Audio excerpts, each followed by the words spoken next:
Suaranya bernada rawan. Wilarani, hari ini sudah tiba saatnya bagiku untuk menerangkan siapa namaku. Wilarani memandang serius pada gurunya. Selama ini kau memanggil aku dengan sebutan nenek. Biarawati lainnya memanggilku dengan sebutan eyang. Namun siapa aku tetap tak satu pun dari kalian yang tahu. Nenek ini terbatuk-batuk beberapa kali, lalu meneruskan. Namaku Supit Jagat. Nama Supit Jagat ini bukan ibu atau bapakku yang memberikannya, tapi guruku sendiri. Jadi nenek guru bagimu. Guruku itu sendiri namanya adalah Supit Jagat pula. Ketika dia mau meninggal dunia, dia memberi pesan agar namanya itu kuambil sebagai nama. Sebelumnya aku tiada bernama dan beliau cuma memanggilku dengan sebutan Upik. Dan beliau juga berpesan agar jika aku mempunyai murid nanti, maka murid itu harus menukar namanya dengan Supit Jagat. Di samping aku, biarpun Supit Jagat ini ada 100 orang muridku. Aku tidak membedakan mereka dengan kau, tapi dari kenyataan kau adalah murid yang paling cerdas, rajin, patuh, serta yang paling tinggi ilmunya. Karena itulah nama Supit Jagat kuwariskan kepadamu, dan mesti kau pakai mulai detik ini juga. Kau mengerti? Wilarani mengangguk. Supit Jagat atau nenek berkepala buta itu berdiri dan melangkah ke dinding di mana tergantung sapu lidi yang merupakan senjatanya yang sangat sakti. Diambilnya sapu itu, lalu dia melangkah ke hadapan Wilarani. Muridku, seikat sapu lidi ini bernama Sapu Jagat. Ini merupakan senjata sakti yang merupakan salah satu senjata utama di antara senjata yang termasyhur di dunia persilatan. Senjata ini kuwarisi dari guruku, dan hari ini kuwariskan kepadamu. Tentu saja Wilarani hampir tak percaya mendengar ucapan gurunya itu. Ayo, terimalah, kata Supit Jagat yang berkepala buta. Dan Supit Jagat yang berkepala putih atau Wilarani ulurkan kedua tangannya menerima seikat sapu lidi itu. Sewaktu telapak tangannya menyentuh sapu lidi itu, Wilarani merasakan adanya satu keanehan.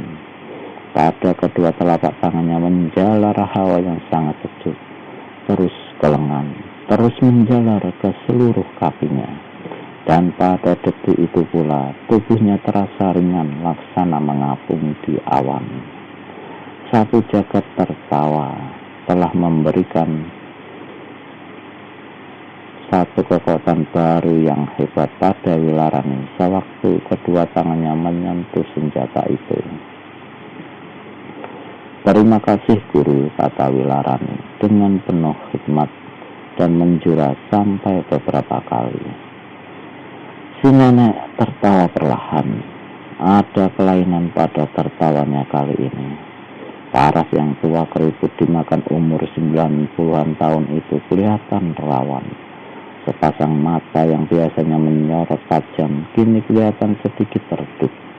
Tiba-tiba eyang Supit Jagat membentak. Sekarang tutup kedua matamu rapat-rapat, Supit. Mendengar kata itu, Wilarani segera menutup kedua matanya sebagaimana yang diperintahkan. Dalam dia berpikir-pikir apa yang hendak dilakukan gurunya, tiba-tiba laksana petir menyambar. Satu tamparan keras melanda pipinya sebelah kiri. Tak ampun lagi, Wilarani rebah ke lantai, tiada sadarkan diri. Sewaktu dia sadarkan diri dan mengucek-ngucek kedua matanya, Wilarani terkejut bukan main. Eyang Supit Jagat dilihatnya menggeletak di lantai. Kedua matanya terpejam dan nafasnya tiada lagi. Guru, bagi Wilarani. Tapi mana sang guru bisa mendengar, karena memang nyawanya sudah putus. Dan membuat Wilarani atau Supit Jagat baru ini lebih heran ialah ketika merasakan tubuhnya enteng luar biasa dan tenaga dalamnya berlipat ganda sampai beberapa kali. Urat-urat di dalam tubuhnya laksana kawat dan pemandangannya serta pendengarnya menjadi lebih tajam sekali. Ingatlah Wilarani kejadian sewaktu gurunya menyuruh dia memejamkan mata. Sang guru diam-diam melakukan satu tamparan dahsyat, dan disertai dengan tamparan itu sekaligus dia menyalurkan seluruh tenaga dalam ke tubuhnya untuk kemudian dia sendiri menghembuskan nafas penghabisan meninggal dunia. Supit Jagat mendukung tubuh Eyang Supit Jagat ke atas pembaringan. Pada waktu itulah di lantai dilihatnya seguling kertas. Supit Jagat mengambil gulungan kertas itu. Di situ ada sebarisan kalimat yang berbunyi, "Surat ini baru boleh dibuka besok siang tengah hari tepat." Esok harinya, tepat di tengah hari ketika sang surya bersinar terik di titik kulminasinya, maka di dalam biara pensuci jagat 101 biarawati berkumpul di ruangan besar. Sebelumnya pada pagi hari jenazah guru mereka telah dikuburkan di taman di bagian depan gedung biara. Suasana sunyi sepi dalam ruangan besar itu. Sunyi sepi serta masih diselimuti rasa duka cita karena berpulangnya guru mereka juga merupakan ketua biarawati. Wilarani yang kini sudah mewariskan nama Supit Jagat, tapi belum diketahui oleh biarawati di situ berdiri dari kursinya. "Biarawati 1, katanya, harap datang ke sini dan bacakan surat yang ditinggalkan oleh ketua kita." Biarawati 1 seorang sudah lanjut usianya berdiri. Dari Wilarani diterima seguling kertas. Dia melangkah ke mimbar dan membuka gulungan kertas itu. Kemudian terdengarlah suaranya membacakan isi surat yang dibuat Eyang Supit Jagat sebelum matinya. "Muridku sekalian, jika kalian membaca suratku ini, maka aku sudah tidak ada, sudah dikubur di dalam tanah. Kembali pada Tuhan yang menciptakanku dan kalian semua. Meski kini cuma kuburku yang kalian lihat, meskipun aku tidak berada lagi di antara kalian, namun cita-cita kita yang luhur untuk menenteramkan dunia ini dari segala malapetaka dan kegagalan yang dibuat oleh kaum laki-laki harus tetap kalian lanjutkan. Selama aku hidup di antara kalian, kita semua berada dalam keadaan rukun, tentram, penuh persatuan.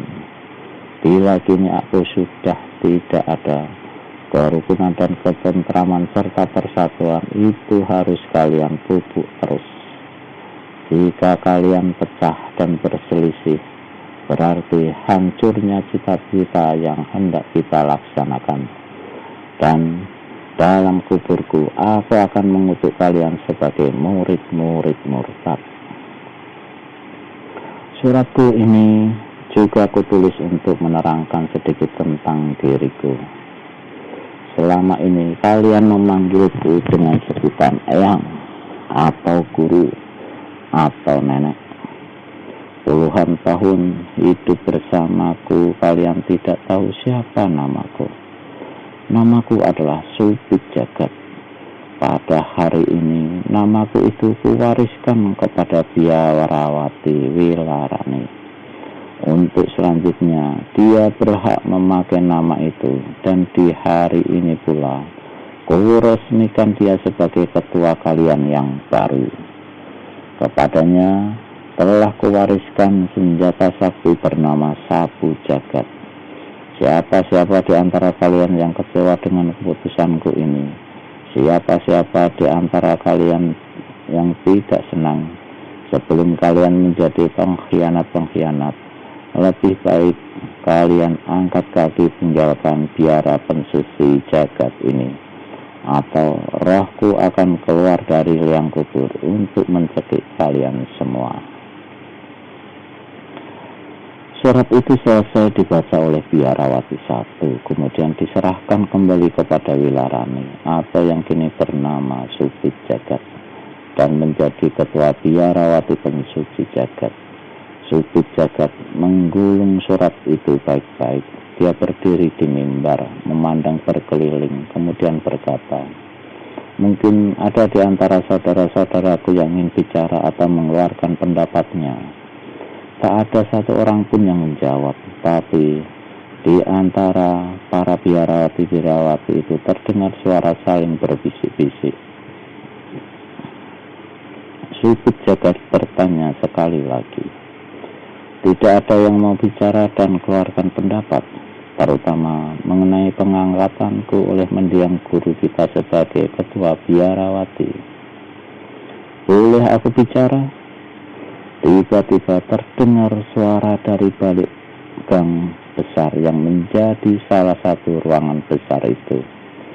Semua biarawati termasuk Supit Jagat terkejutnya bukan main, karena suara itu adalah suara laki-laki.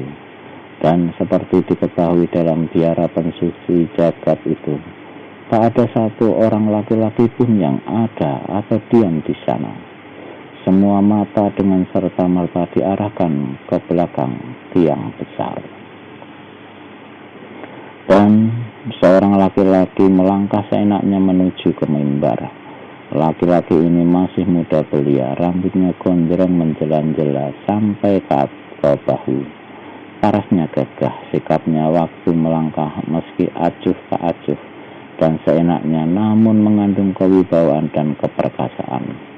6 langkah dari mimbar dia berhenti dan menjura pada Supit Jagat, kemudian melayangkan senyuman pada puluhan biarawati-biarawati yang duduk di ruangan itu.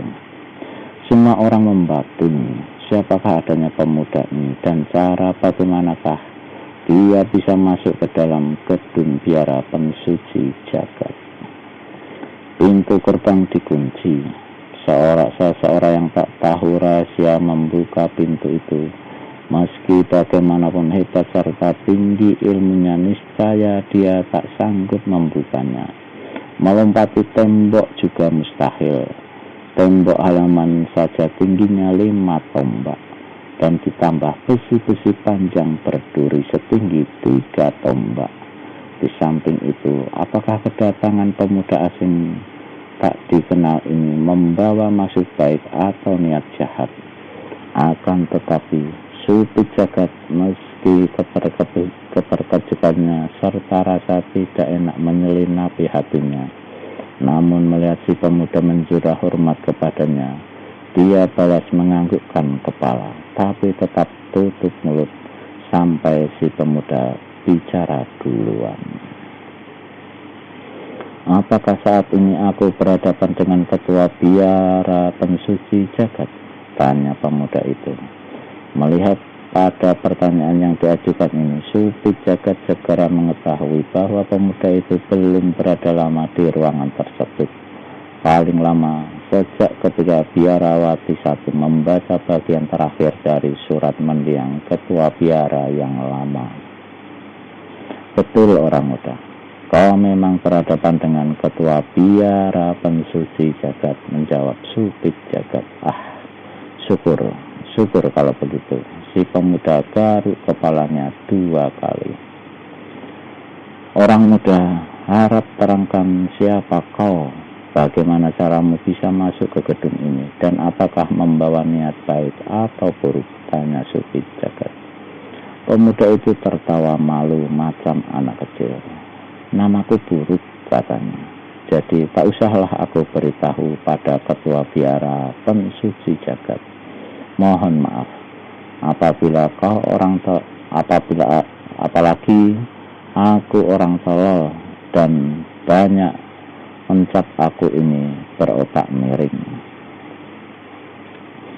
Biarawati 5, seorang nenek-nenek berbadan sangat gemuk yang punya penyakit darah tinggi, lekas naik darah, berdiri dari kursinya dan membentak. Pemuda Sedeng, di sini bukan tempat melawak. Lekas katakan, apa maksudmu menyelinap ke sini? Jika kau membawa niat jahat, kupatahkan batang lehermu dan kulemparkan mayatmu keluar tembok. Si pemuda naikkan kedua alis matanya. Galak betul, katanya. Aku datang ke sini bukan untuk melawak. Kau lihat sendiri, ibu tua, tak ada satu lucu pun yang aku buat. Tak ada satu orang di sini yang tertawa. Bagaimana kau bisa bilang aku melawak? Beberapa orang biarawati tertawa sembunyi-sembunyi. Biarawati 5 merah mukanya, lalu berseru pada Supi Jagat. Ketua, harap izinkan aku menghajar pemuda edan ini. Ketua biara pensuci jagat lambaikan tangan memberi isyarat agar bersabar diri. Dia maklum kalau si pemuda bisa menyelinap masuk ke dalam gedung. Pastilah dia bukan orang sembarangan. Orang muda, kuharap kau bisa bicara sepenuhnya mengingat di mana kau berada saat ini, dan mengingat pula kau adalah tamu yang tidak diundang, berkata Supi Jagat. Sekarang harap terangkan apa maksud kedatanganmu ke sini.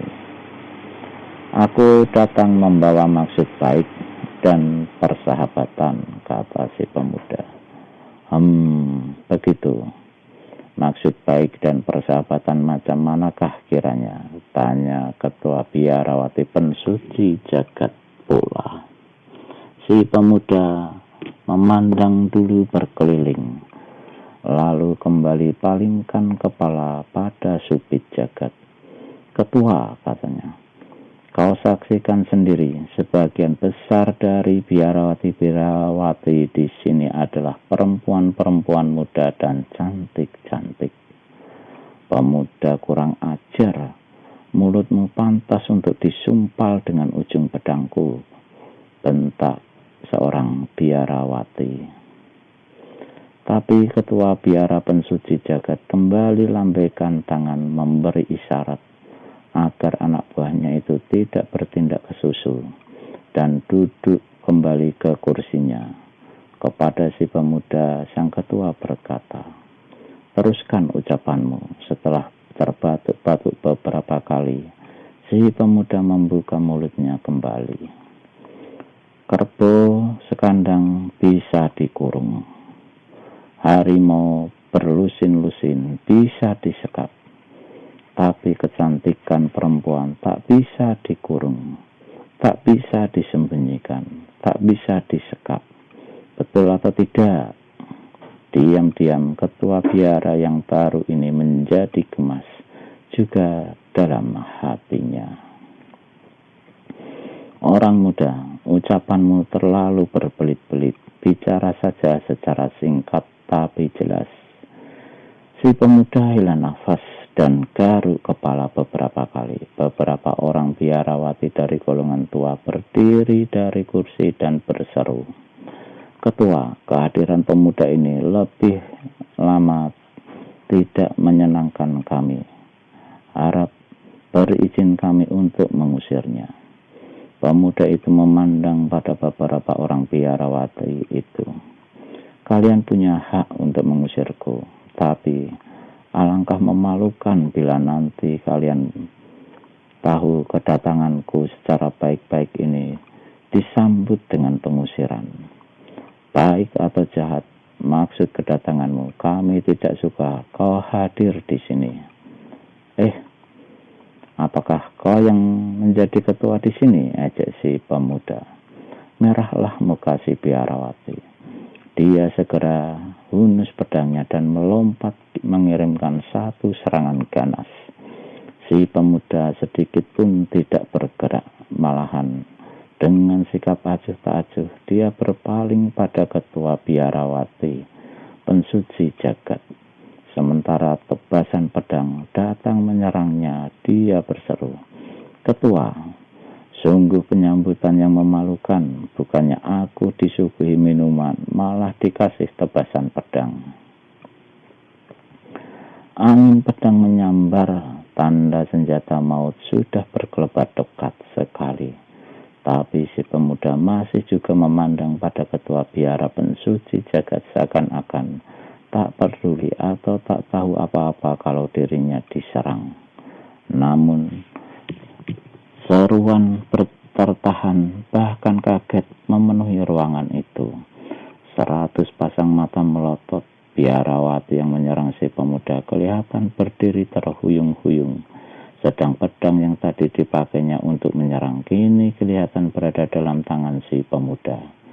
Jurus yang dimainkan biarawati 17 tadi adalah jurus yang cukup lihai dalam ilmu pedang biara pensuci jagat. Tapi si pemuda menghancur leburkannya dalam satu gebrakan saja dan dengan sikap acuh tak acuh sambil bicara dengan ketua mereka. Betul-betul hebat biarawati. Golongan muda yang sejak tadi tertarik akan kecakapan tampang si pemuda kini semakin tertarik melihat ketinggian ilmu pemuda itu. Dan dalam hati masing-masing mereka membatin siapakah gerangan pemuda ini. "Ketua biara pensuci jagat," kata si pemuda, "kedatanganku ke sini dengan maksud baik dan bersahabat. Tapi orangmu telah menyerangku. Orang lain mungkin sudah kalap dan tak terima perlakuan ini. Tapi aku orang tolol dan rendah. Tak apa-apa. Ini soal biasa. Perempuan kalau sudah beringas memang suka menyerang duluan." Dengan tertawa-tawa pemuda itu memutar tubuhnya dan melangkah ke hadapan biarawati yang tadi menyerangnya. Dia membungkuk sedikit lalu mengangsurkan senjata itu seraya berkata, "Harap kau suka terima pedangmu kembali dan maaf kalau aku bikin kau jadi kalap." Pemuda itu biarawati itu tak berkata apa-apa. Diambilnya pedangnya kemudian berlalu dengan cepat. "Orang muda, jika kau betul-betul datang dengan niat baik dan bersahabat, bicaralah seringkas mungkin." Pemuda itu mengangguk. "Tadi aku sudah bilang bahwa kecantikan itu tak bisa disembunyikan, tak bisa dibendung dengan tembok setinggi apapun. Kecantikan sebagian besar biarawati-biarawati di sini telah diketahui oleh dunia luar, dan tokoh-tokoh persilatan telah sampai ke telinga seorang tokoh golongan hitam bergelar pendekar pemetik bunga." Si pemuda tak bisa teruskan keterangannya karena sampai di situ suasana di ruangan tersebut menjadi ribut. Terpaksa ketua biara memberi tanda untuk menenangkan suasana dan si pemuda meneruskan keterangannya pula. "Jika kalian di sini pada gaduh mendengar nama pendekar pemetik bunga, berarti kalian sudah tahu manusia macam apa dia adanya." Pemuda itu palingkan kepalanya pada subit jagat. "Ketua biara," dia berkata lagi, "aku mendapat kabar bahwa manusia terkutuk itu berada di sekitar sini akhir-akhir ini. Dan kabarnya lagi, dia akan mendatangi biara ini untuk melaksanakan perbuatan mesumnya selama ini. Suasana tegang dan sunyi laksana di pekuburan mencekam ruangan besar itu. Di dalam kesunyian ketegangan itu, diam-diam biarawati satu berkata kepada ketua biara pensuci jagat dengan ilmu menyusupkan suara. Ketua, hatiku tetap bercuriga pada pemuda ini. Aku yakin dia datang bukan dengan maksud baik. Apa yang diucapkannya cuma omong kosong belaka. Yang aku herankan ialah bagaimana dia bisa masuk ke sini, menyahuti Supit Jagat. Meski ilmu tinggi, tapi selama puluhan tahun tak ada satu tokoh silat pun yang sanggup masuk ke biara ini, apalagi tanpa setahu kita. Biarawati satu bertanya, apa perlu aku suruh beberapa orang-orang kita untuk menyelidiki sekeliling tembok dan pintu gerbang? Lakukanlah, kata Supit Jagat pula. Maka 10 orang biarawati angkatan muda segera keluar meninggalkan ruangan itu. Pemuda rambut gondrong tersenyum, matanya tidak buta. Dia telah melihat tadi mulut biarawati satu dan ketua biara pensuci jagat bergerak-gerak. Pasti ada yang dibicarakan kedua orang itu dan pasti menyangkut dirinya. Ketua biara pensuci jagat, kata si pemuda yang seraya mengangkat-angkatkan kedua tangan di muka dada. Rupanya kau dan biarawati di sini sangat bercuriga padaku. Tentu saja, sahut Supit Jagat. Kau datang tanpa diundang, masuk dan bicara seenaknya, tidak mau terangkan diri. Apakah kau tidak percaya kalau pendekar pemetik bunga akan mendatangi tempatmu ini? Dia boleh datang dengan maksud jahat, tapi dia mesti tinggalkan kepala di sini. Si pemuda tertawa bergelak. Nama biara pensuci jagat memang sudah lama dikenal dalam dunia persilatan. Ketuanya Supit Jagat memang sakti luar biasa. Tapi jangankan kau, gurumu sendiri pun tiada sanggup menghadapi pendekar pemetik bunga. Kau menghina guru dan ketua kami, teriak beberapa biarawati mereka menyerbu si pemuda. Supit Jagat tidak berusaha menahan. Dia ingin lihat sampai di mana kehebatan pemuda berambut gondrong itu. 10 pedang menyambar dengan mengeluarkan suara angin bersiuran.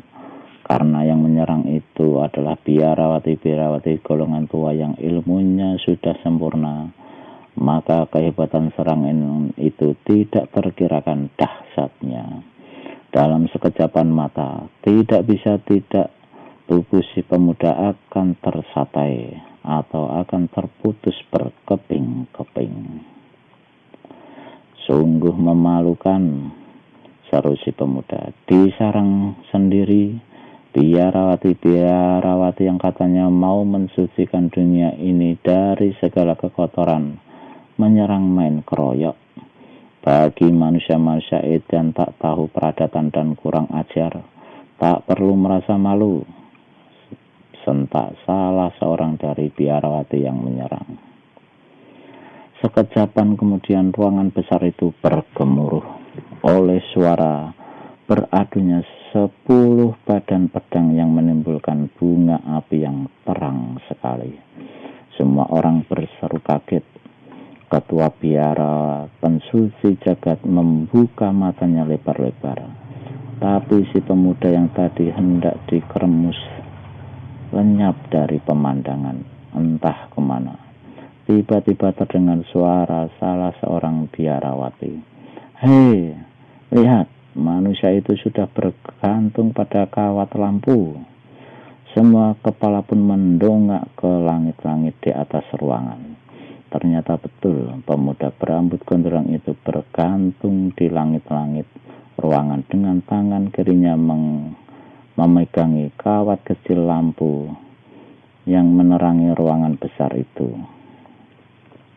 Kalau dia tidak memiliki ilmu mengentengi tubuh yang tinggi luar biasa, pastilah kawat itu akan putus. Pemuda edan bagi seorang biarawati. Jangan kira aku dan kawan-kawan tidak sanggup mengejar kau ke atas sana. 10 tubuh berjubah putih laksana anak panah melesat ke atas, dan serentak itu pula dikirimkan serangan pedang yang lebih ganas, yaitu jurus menabas gunung menusuk rembulan. Terdengar suara bersiut-siut, dan sedetik kemudian disusul oleh suara jatuhnya lampu minyak besar dan yang tergantung di langit-langit ruangan.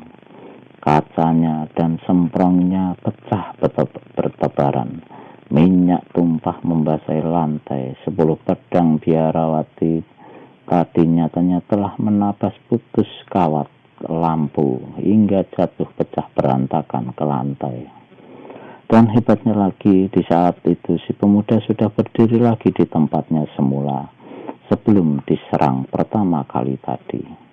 Berdiri di antara pecahan kaca dan minyak lampu sambil tertawa-tawa, rangkapkan tangan di muka dada.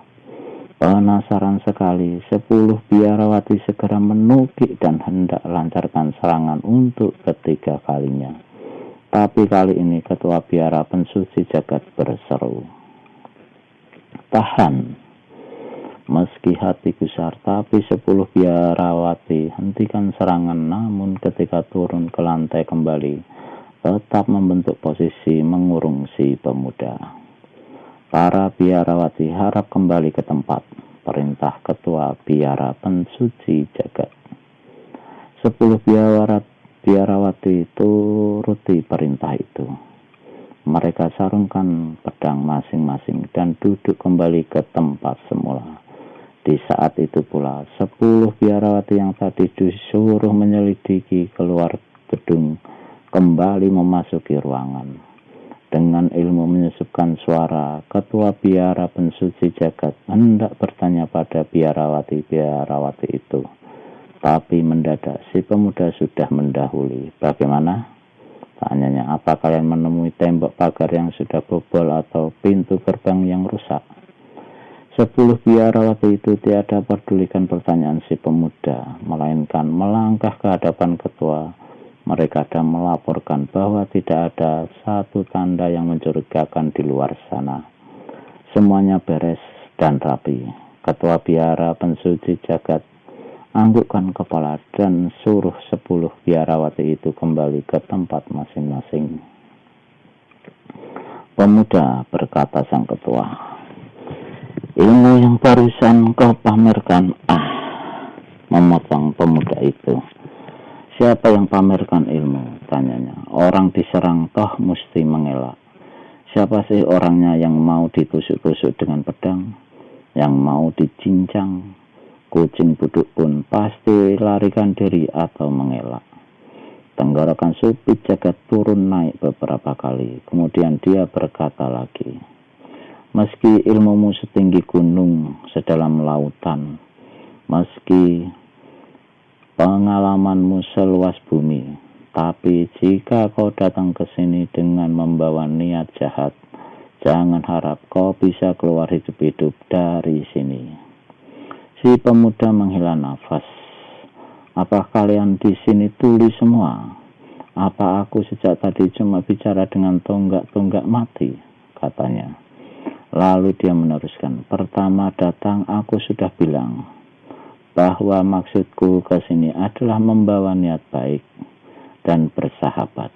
Bahkan aku kasih keterangan pada kalian di sini bahwa biara ini dan kalian semua sedang terancam bahaya. Bahaya itu datangnya belum tentu, tapi pasti datang. Bahaya pendekar pemetik bunga. Tapi kalian bukannya percaya, malah bercuriga padaku, malah menyerang aku. Aku yang edan, apa kalian yang keblinger? Kalau kau datang betul membawa niat baik dan bersahabat, mengapa datang tidak memberitahu lebih dulu? Mengapa lancang masuk dengan diam-diam ke tempat orang?" Si pemuda tertawa. Kalian sedang rapat, sedang adakan pertemuan. Kalau aku datang dengan mengetuk pintu gerbang sana atau berteriak-teriak memberi salam, pastilah akan mengganggu rapat kalian. Kau memang sudah mengganggu kami, semprot biarawati 5 yang memang sejak tadi belum habis rasa penasarannya. Si pemuda angkat bahu. Dipalingkannya tubuhnya pada ketua biara pensuci jagat dan berkata, "Ketua, jika kau dan semua orang di sini menganggap aku telah mengganggu kalian dan mengacaukan suasana pertemuan ini, mohon dimaafkan. Aku tak akan mengganggu lebih lama." Pemuda itu menjura 2 kali di hadapan Supit Jagat. Cuma jangan menyesal kalau keteranganku nanti terbukti benar. Pemuda ini menjura 1 kali pada barisan biarawati yang duduk berjejer-jejer di kursi. Lalu segera hendak putar badan tinggalkan ruangan itu. Mendadak biarawati gemuk tadi berteriak, "Ketua, bukan mustahil. Pemuda ini sendiri pendekar pemetik bunga itu." Supit Jagat tercekat hatinya. "Ya, bukan tak mungkin," katanya membatin. Cepat-cepat dia bertepuk 3 kali dan keseluruhan biarawati yang duduk di kursi berdiri cepat, menyebar di seluruh tepi ruangan, menjaga jendela-jendela dan menjaga pintu-pintu. Tak mungkinlah bagi si pemuda untuk meninggalkan tempat itu kini. Lebih-lebih ketika terdengar suara seret, seret, seret, seret, seret. Suara pedang yang dicabut dari sarungnya. 100 pedang kini melintang di tangan. Si pemuda memandang berkeliling ruangan dengan kerenyikan kulit kening. "Apa-apaan ini?" tanyanya membentak. "Jika kau tidak mengaku bahwa kau adalah pendekar pemetik bunga sendiri, jangan harap kau bisa keluar hidup-hidup dari sini," hardik ketua biara pensuci jagat. Kenapa memaksa aku yang bukan-bukan? Jangan banyak bacot, mengaku atau mampus." Yang membentak kali ini adalah biarawati 5. Si pemuda geleng-geleng kepala. Tidak sangka biarawati yang berhati suci, jujur, bisa bicara membentak dan galak, serta agak kotor. Biarawati 5 melompat ke depan, pedangnya diacungkan tepat-tepat ke arah gedung si pemuda. Dia berpaling pada Supit Jagat. "Ketua, tunggu apa lagi?" "Pemuda, kau sungguh tidak mau mengaku diri?" bertanya ketua biara pensuci jagat. "Kalau aku mengaku, aku mau dibikin mampus. Kalau aku mengaku aku pendekar pemetik bunga, 1000 kali lebih mampus. Kuharap kalian semua suka berpikir pakai otak dan jangan galak-galakan. Tak ada perlunya. Kalau aku pendekar pemetik bunga, sudah sejak tadi terjadi kemesuman di ruangan ini." Ketua biara pensuci jagat menimbang ucapan si pemuda. Memang betul juga, kalau pemuda ini adalah pendekar pemetik bunga, tentu sudah sejak tadi terjadi hal-hal yang mengerikan. "Sekarang, apakah kalian mau memberi jalan padaku untuk keluar dari sini?" terdengar si pemuda bertanya. "Sebelum kau terangkan siapa kau punya nama, berasal dari mana, dan juga terangkan gelarmu, baru kami akan izinkan kau keluar dari sini," kata Supit Jagat pula. Pemuda itu garuk-garuk kepala. Tiba-tiba meledaklah tertawanya. Lantai, dinding, langit-langit, dan tiang ruangan bergetar oleh kumandang tertawanya yang panjang ini. Setiap hati manusia yang ada di situ, termasuk ketua biara pensuci jagat sendiri, ikut tergetar oleh kehebatan suara tertawa si pemuda. Kenapa kau tertawa? Bentak ketua biara pensuci jagat. Siapa yang tidak bakal geli dan ketawa? Menyaut si pemuda. Mula-mula kalian tanya siapa aku, siapa namaku, siapa gelarku. Dan sekarang tanya aku berasal dari mana atau tinggal di mana. Persis pertanyaan-pertanyaan begitu macam muda-mudi yang sedang pacaran. Marahlah para biara pensuci jagat. Tak dapat dihindarkan lagi bahwa lantai ruangan ini akan basah oleh darahmu. Pemuda bermulut kurang ajar, teriak sang ketua. Dia gerakkan tangan memberi isyarat, dan selangkah demi selangkah 100 biarawati dari angkatan tua dan muda dengan pedang di tangan masing-masing maju mendekati si pemuda. Gilanya, pemuda itu masih juga berdiri tertawa-tawa di tengah ruangan, memandang berkeliling dan garuk-garuk rambutnya yang gondrong. Tiba-tiba 100 pekikan laksana guntur yang hendak meruntuhkan gedung biara itu berkumandang. 100 pedang berkiblat. Buset, si pemuda membentak tak kalah nyaring. Diiringi dengan suitan yang memekakkan telinga, dia melompat tinggi-tinggi ke atas. Kepalanya hampir menyundul langit-langit. Dalam tubuh mengapung begitu rupa, pemuda ini berseru, "Ketua, harap kau sudi hentikan serangan ini dulu. Serang terus." Sebaliknya, ketua biara pensuci jagat berteriak, "Aku tak mau kesalahan tangan dan cari permusuhan dengan kalian. Kita adalah sama-sama satu golongan. Jangan ngaco." Tugas biarawati 5. Ketua biara, "Aku betul-betul tidak mau bikin cilaka orang-orangmu," berseru lagi si pemuda. Tapi sang ketua biara tak mau ambil peduli, malah membentak lebih keras agar orang-orangnya menggempur pemuda itu. Puluhan biarawati melesat ke atas, puluhan pedang berkelebat. Pemuda itu menggerendeng dalam hatinya. Kedua telapak tangannya dikembangkan dengan cepat, kemudian dipukulkan ke bawah. Maka angin dahsyat laksana topan menderu ke bawah, memapasi serangan-serangan lawan.